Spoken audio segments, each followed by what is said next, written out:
Please do subscribe to Prajabheri News Channel. స్త్రీ ఉండాలి. ఇంతకుముందు చాలామంది చెప్పినట్లు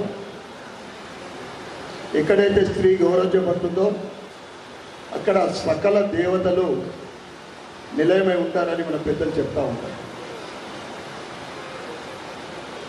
స్త్రీలని గౌరవించే ఏకైక దేశం భారతదేశం.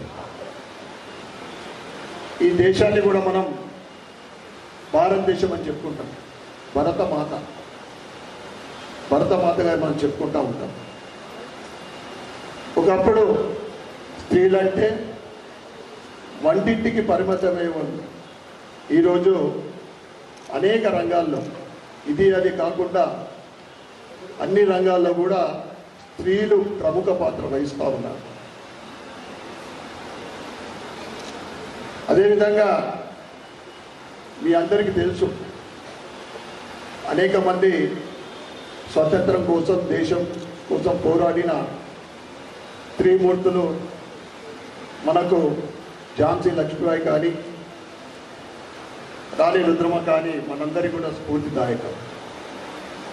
అదేవిధంగా గత 10 ఏళ్ల నరేంద్ర మోడీ గారి పరిపాలనలో స్త్రీలకు ప్రత్యేకమైన స్థానం కల్పిస్తూ ఉంది. ముఖ్యంగా చట్టసభల్లో 33%, అంటే రాబోయే ఎమ్మెల్యే ఎంపీ ఎలక్షన్స్ ఇది కాకుండా నెక్స్ట్ 5 years తర్వాత 33% మహిళలే ఉంటారు అక్కడ. అనేక సంవత్సరాల నుండి పోరాటం జరిగింది, డిమాండ్ చేసినాం.